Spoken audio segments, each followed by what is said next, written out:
所以只要后现代主义的话，你一想到什么还，什么都是还就对了。对。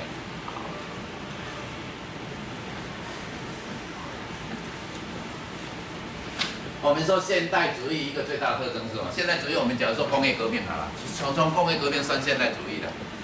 工业革命最大的一个特征是什么？工业革命，同学。工业革命不是用机器来代替人力吗？对不对？然后有一个很大特征，用机器来代替人力，所以产量就大增啊，是不是？产量大增，所以就变成富有啊，就变成有钱啦、对不对？有钱啦、然后就是公司越来越大啦，对不对？啊，然后人越来越多啊。本来假如在农业时代的话，你家里我们家里3个人，然后早上爸爸妈妈带2个女儿1个儿子出去外面种田，我们这一家最多有5、6个人而已，对不对？5、6个人而已。工业革命以后就不是了，我开一家工厂，然后有很多机器，我可能请500个人当我的员工了，对，所以工业革命我们讲算工业革命产生现代主义的时候，有几个特征，第一个是什么？机器代替人力，然后怎么样？然后财务怎么样？财务会更有钱，然后财务更集中还更分散，财务集中，对不对？集中在谁的身上？集中在老板的身上，对不对？所以个人的价值观或者个人的权利会越高还是越低？举例来讲在一个公司里面是听老板的还是听老公的？听老板的啦。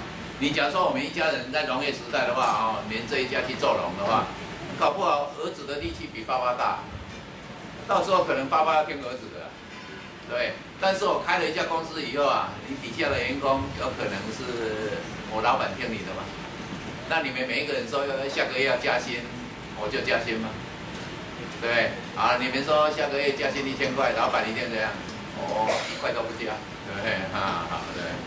那到最后是加还是不加？听你们的还是听老板的？当然是听老板的，对不对？所以你可以看到后现代主义一定反这些现代主义。所以换句话说，现代主义以后人的声音越来越小，人越来越没有发言的权利，人的地位越来越低，所以后现代主义一定就产生一个什么？什么叫母态？多元。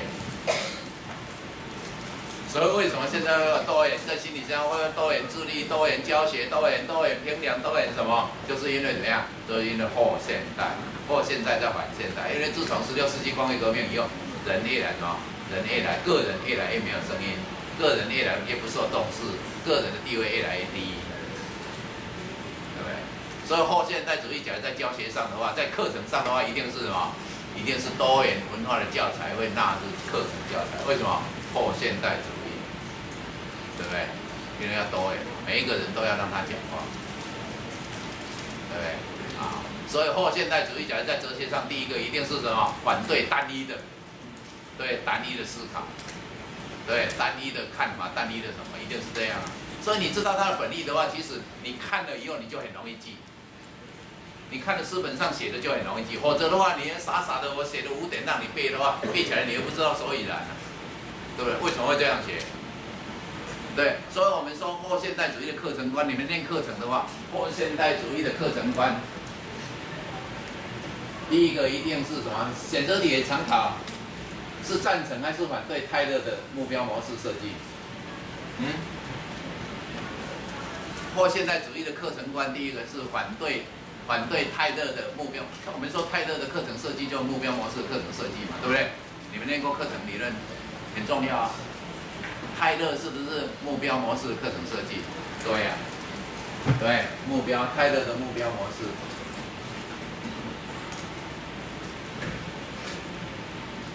反对泰勒，他是反对泰勒还是赞成泰勒？反对的，为什么？泰勒的目标模式不是目标、选择、组织、评鉴吗？那个目标谁定的？课程的要设计课程的时候，那个课程的目标是谁定的？是我课程设计者定的那是不是跟这个现代主义一样是什么？老板定的，对不对？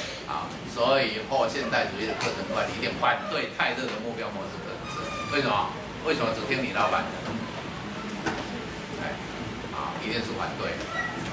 我们知道泰勒的目标模式的课程设计是什么？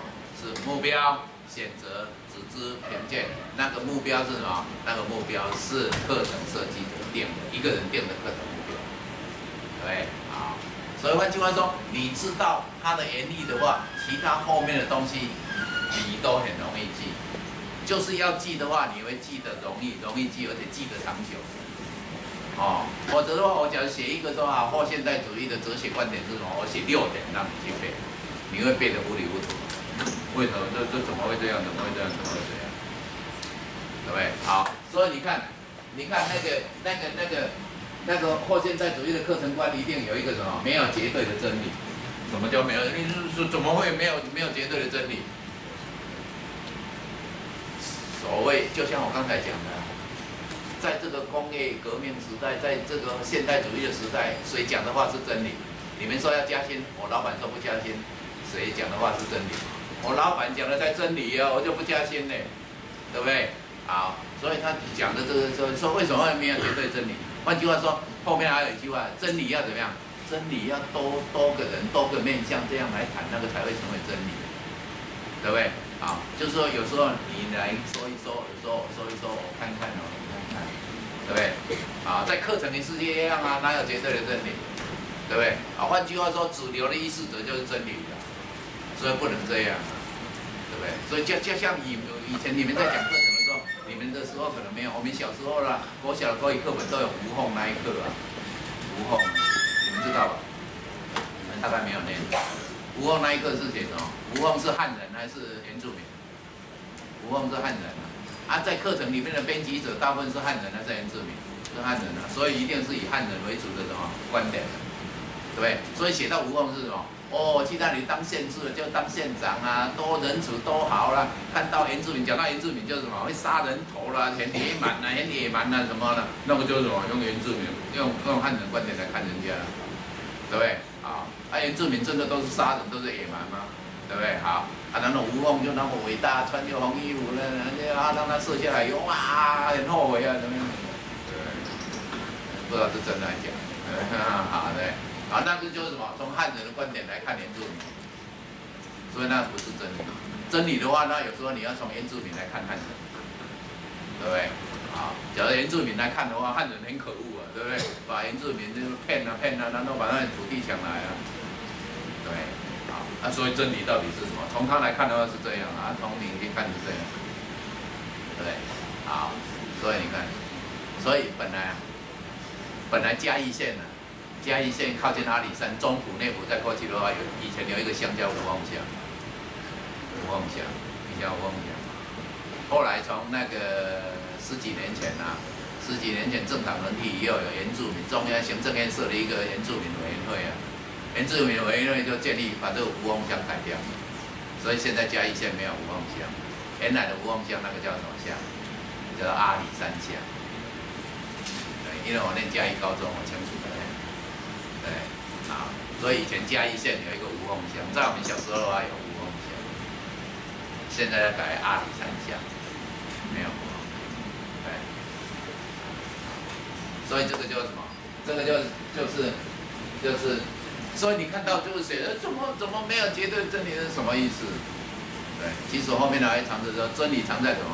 真理藏在主客观意味。主客观意味就是说，有时候我当主人，你当客人；有时候变成你要当主人，我当客人，就彼此这样观点多元的观点看一下，才会产生真理的，就是那个意思。对，好，所以你们一定念书，一定要最先引导他，知道他的意思是什么，后面底下写的你就很好记，你就会很了解说，哦，原来是这样，对不对？所以你看到后现代主义的话，其实你要先想到什么？第一个是反现代，第二个是什么？反现代的结果就是多元国泰。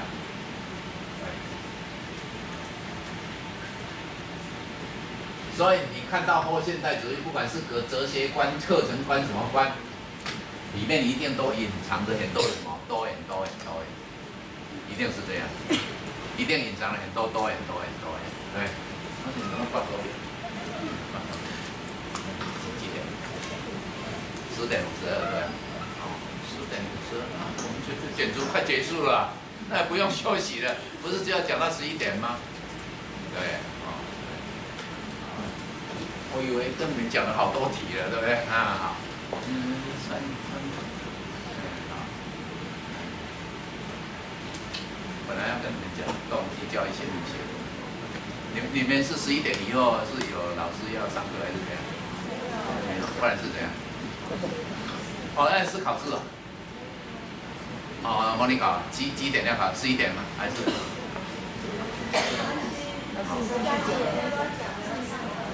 哦，你们要用我来当坏人，你们就说老师讲太久了，所以没时间考，我们哪会去写？是变成这样。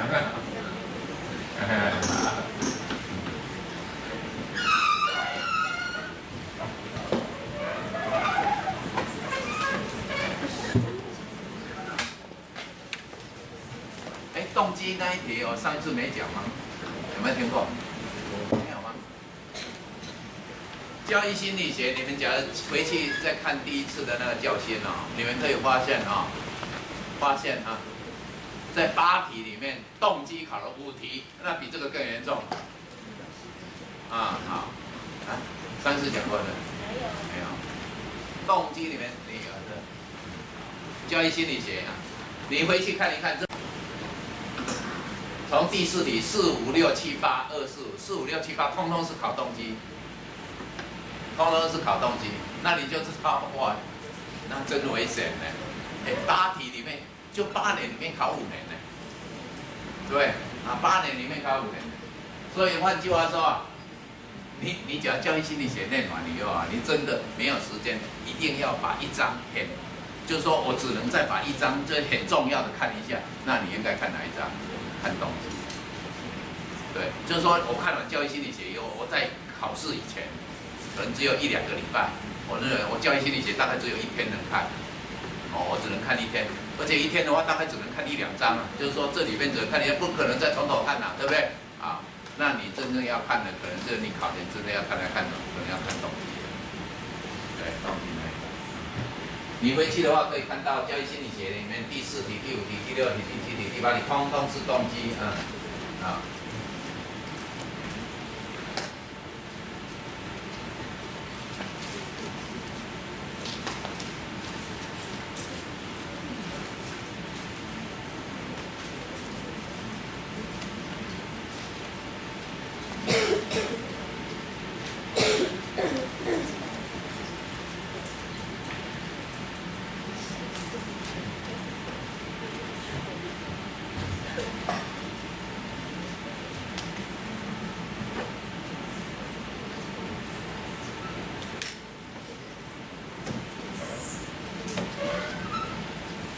你看完书以后啊，好像你看了动机这一章，你自己脑筋要有个架构，这个架构就很简单，而且我只记得几个字，但是一考问答题我通通会写，让念书效率才会高，念书效率才，而且会怎样，比较不会忘。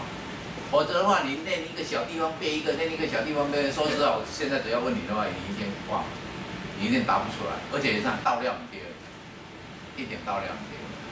对，好，所以你动机这一章念完以后啊，你自己脑筋里面把4本盖起来，自己想一想。举例来讲好了，我可能先想一想说啊，第一个动机的定义是什么？啊，不一定照我这个了，我意思就是说可以举例的，对不对？这个也不必背呀，你只要知道说啊，动机的定义大概是什么，或者所以动机那些都讲完了。对啊，他讲完了。啊，在什么？就是发展心理上去全部讲。上一次全部讲完了，对不对？那有些人可能忘了，对不对？对，那就不用了，对不对？我就想说应该有讲啊，对不对？那就不用，对。换句话说，好，假如可能有些人忘了，对不对？那就是说动机的理论这里很重要，对不对？动机理论这里很重要，对不对？上一次我讲过，对不对？好，天生的、行为的、社会的、人本的、认知的，然后它的诱因是什么？这个要记得很清楚，对。好，换句话说，每一题过去考的这5题，通通在这里面。对，这5题通通在这里。好，这个通通全部都讲完了，是不是？包括它的理论，包括它的诱因，包括它怎么样引起动机这样。好，没有的话，就后面的同学一定要记下来，跟他拿一下，对不对？哦。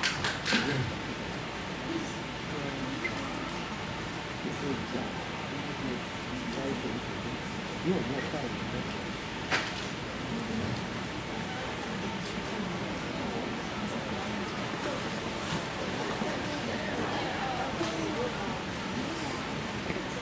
现在我们就讲了一点点了。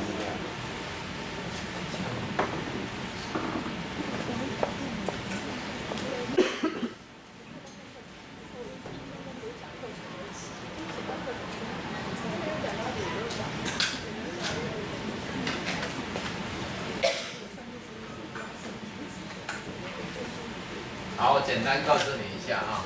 那动机就是上次我们已经讲完那个简单的表格，那个要看一下，对不对？好，学习理论大概比较不用讲，你们都是很清楚，就传统的4个学习理论来知道一下，对不对？传统的4个理论是什么？行为主义学派，对不对？好，社会学习理论学派、认知主义学派、人本主义学派。你把每个学派最重要的观点注意一下就好。好，既然它是学习，所以你是总的其他人不谈啦，对不对？好，其他不谈，你一定要知道引起学习的因素是什么。那各位一定要，行为主义是讲怎么样会引起学习，那就是刺激跟什么反应，对不对？刺激反应的连结，刺激反应的连结引起学习，对不对？好，那社会学习理论学派呢？啊，当然他们有人讲的不一样，对不对？啊，稍微有一点不一样啊，就像什么啊，巴夫洛夫的古典制约，对不对？巴夫洛夫的古典制约，好，还有斯金纳的操作制约有点不一样，不过原则上都是讲什么刺激跟反应的连结，引起产生学习，对。社会学习理论的班杜拉呢？社会学习理论讲的学习是怎么产生的呢？就我们刚刚讲模仿那个啊，但是其实它的意思是模仿，但是它的名字不叫模仿，它的名字叫什么？叫观察学习。对，叫观察学习。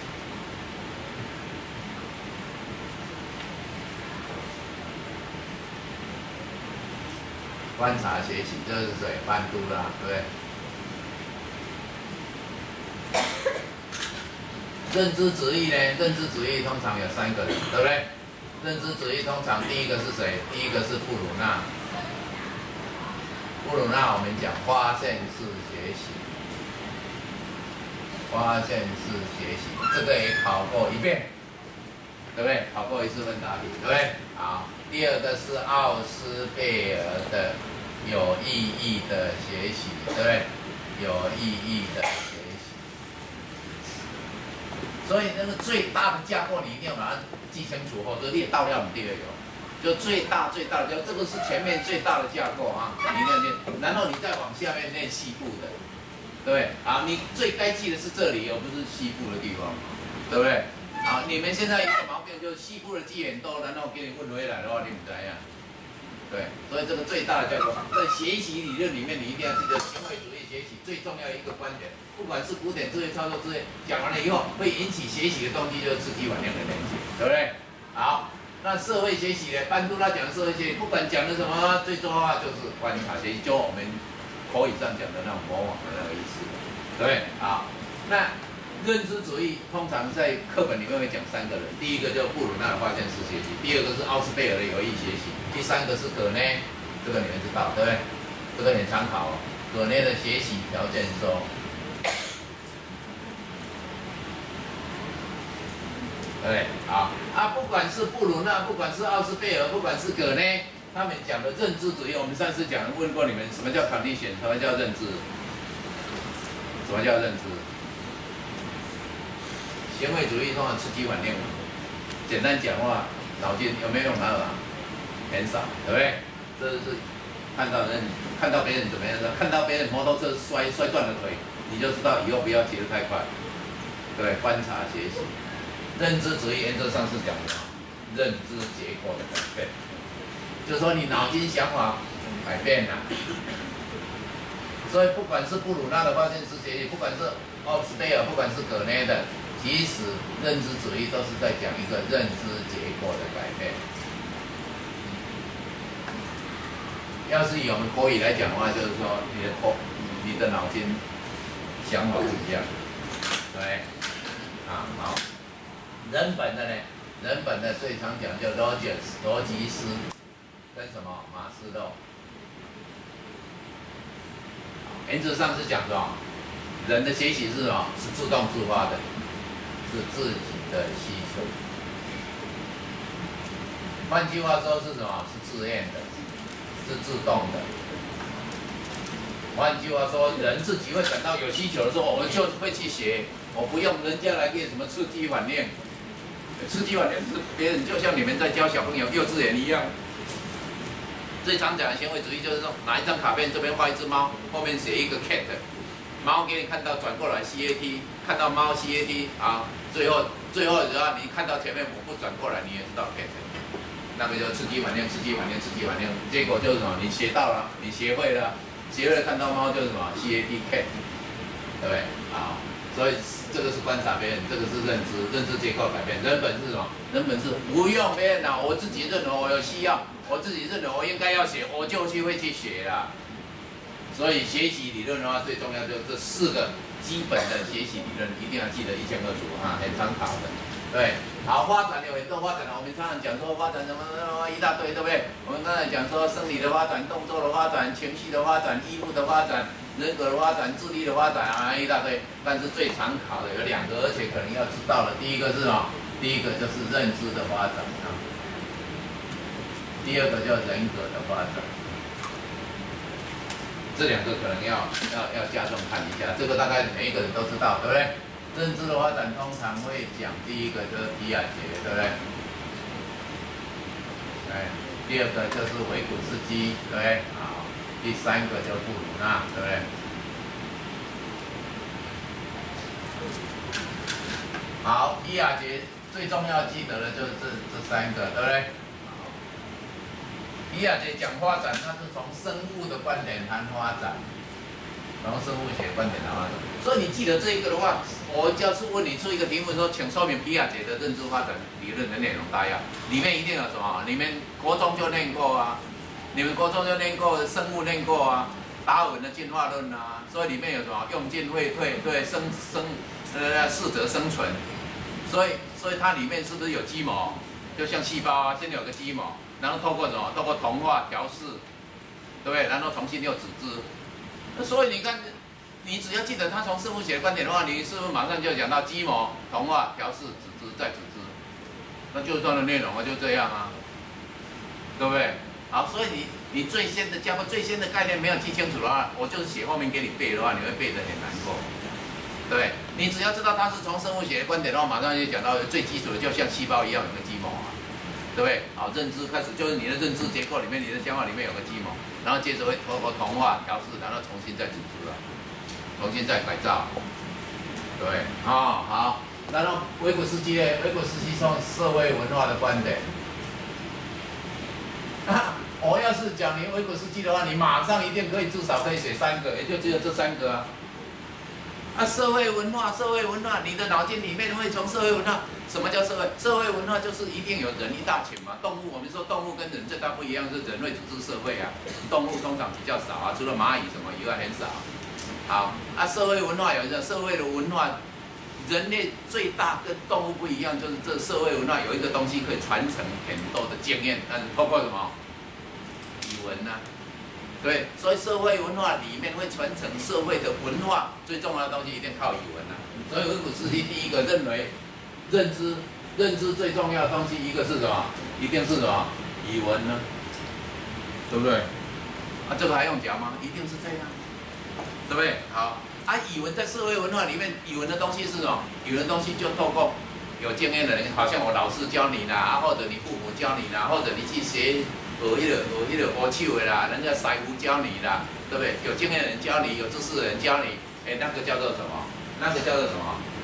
那个叫做鹰架，那个叫鹰架，所以是不是有鹰架结构？那个叫做鹰架，鹰架就是这个意思啊，对不对？好，然后接着会有一些人，有一些是你不用去学，好像就是看到这个哦，可能螺丝转一转哦，就自己会转，或者这个把它插下去。有些是人家不用教你就会了，有一些是你绝对不会，好像在修理日光灯或者修理什么啊，人没有人教你绝对不会的。介于这两者的这中间的那个东西，你要自己努力去学的，或者自己可以发展的，那个叫什么？叫做近侧发展区啊。